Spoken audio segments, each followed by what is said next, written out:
yummy. Hello and welcome back to the Super Yummy Kitchen.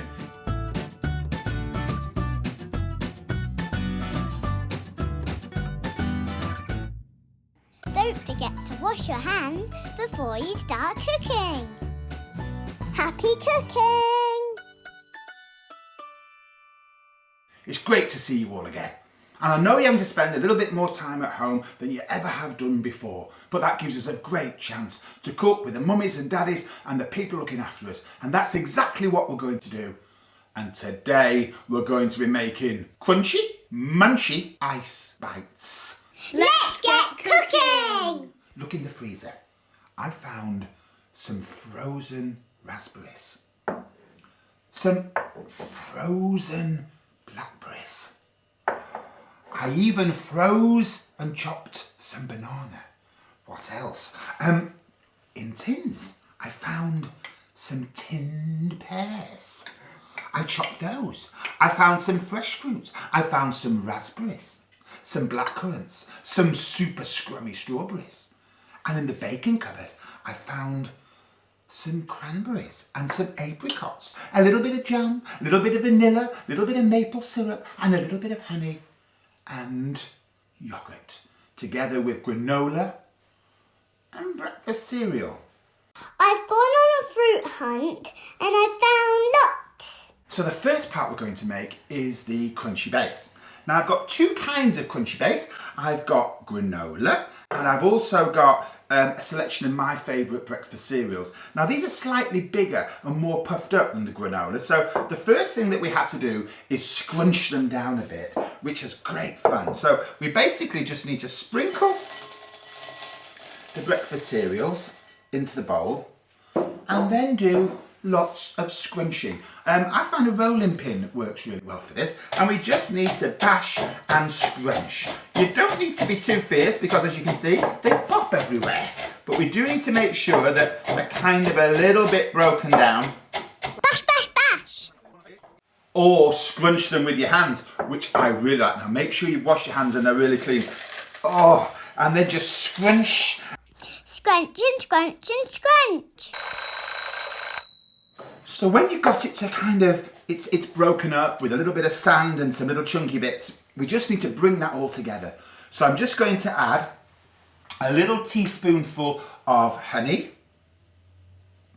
One little teaspoonful of honey. And that'll start to make it sticky and gluey and lovely, and it'll all come together.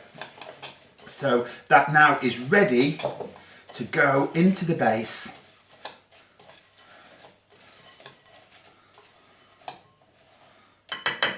And I'll just leave that to one side.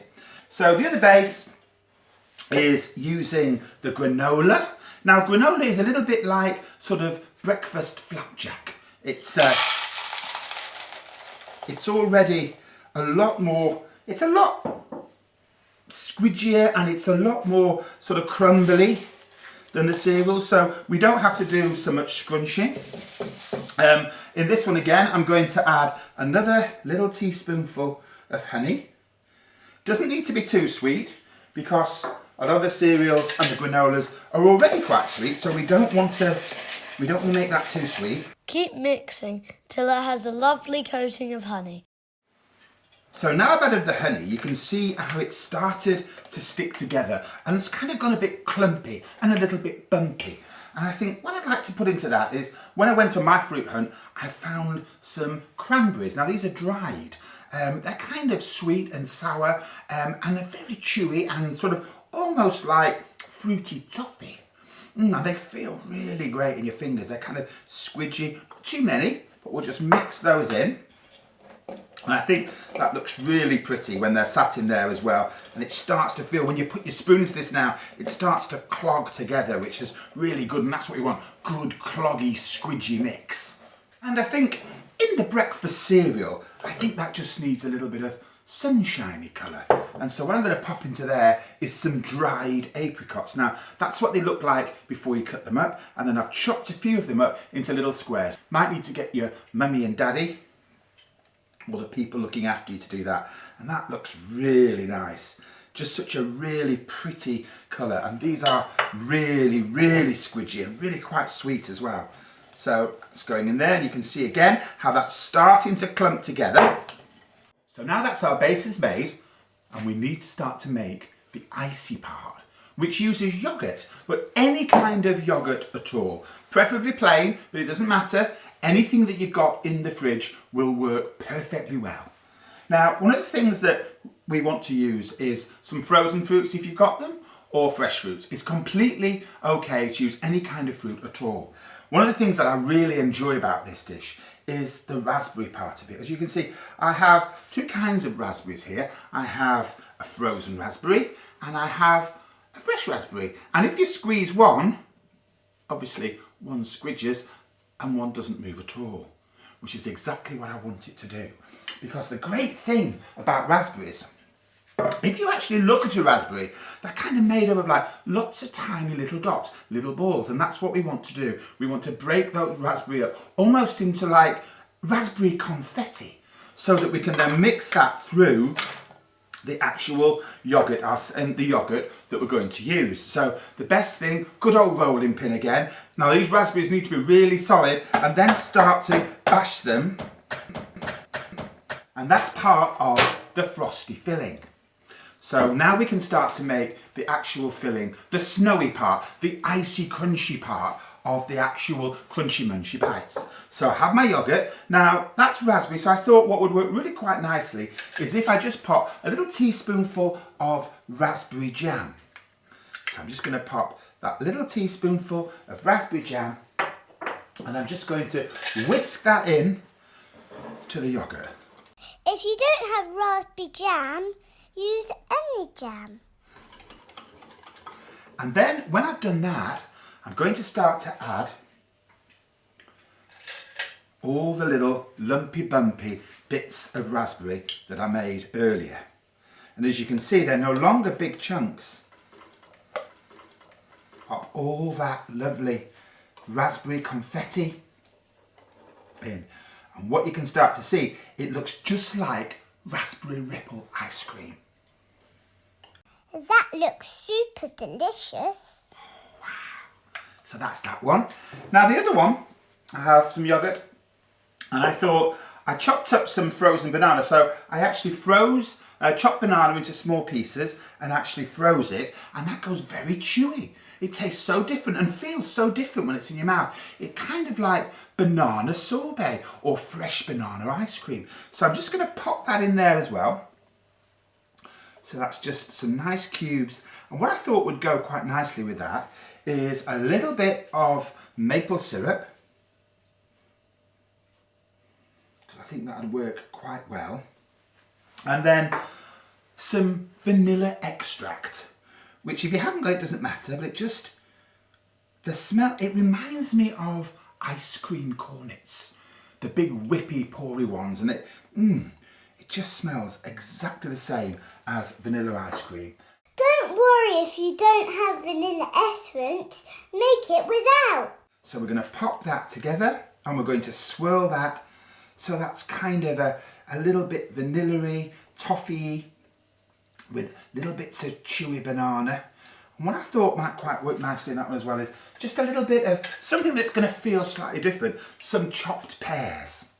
So just a little bit of chopped pear in there as well. Absolutely scrummy. Any fruit will do, dried, frozen and fresh. Go crazy! This is enough for 12 in each bowl, but we're going to make 6 of each and then just make some more for us all a little bit later on. The first filling that I'm going to put in is the granola filling. So basically all we have to do is take a little bit of the crunchy bumpy filling and pop it into the bottom of each. And make sure we just measure that out. It's about a dessert spoonful for each one. We just need to make sure that we firm it all down. Just a little bit, just to make sure it's right in the bottom of each of the cases. And then we're going to spoon in our lovely banana maple syrup pear ripple. So we're just going to pop a again, a dessert spoonful. Repeat this with the cereal mixture. Remember, crunchy underneath, icy bit on top. So now we can start to decorate our crunchy munchy ice bites. So I have some frozen blackberries, which you can just sprinkle on top. The really funny part is that, of course, when you're actually touching frozen blackberries, you get blackberry fingers, but it will wash off, so don't worry too much about that. It's all part of the fun. So we're going to cover those. The other thing that you need to do is to make sure that when you put the fruit on top, it's just a little bit squidged down so that when you come to actually eat them, they don't roll off. Make sure you wash your hands really well so you don't get them on your nice clothes. I thought what we do on the actual banana and pear crunchy ice munchies is put a little bit of sliced pear. So I'm just going to take my pear and do some slices. Now you may want to get the grown-ups to do this for you, but just some nice thin slices of pear. And these were tin pears. And if you wanted to use fresh pears, that would be absolutely fine. Get creative. Make them look really pretty. So once you're happy with the way they look, you can pop them in the freezer for about 4 hours. That's the absolute littlest time you can pop them in there for, or preferably overnight. Freeze for a minimum of 4 hours, but it's best to put them in overnight. Go and make them for your mummy and daddy and the people that are looking after you. And remember, be kind to people. Happy cooking.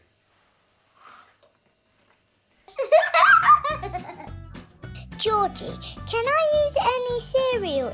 The best cereals to use for this snack are either Rice Krispies, crushed up Weetabix, shredded wheat or oats. We don't want cereals with too much sugar because we get natural sweetness from the fruits.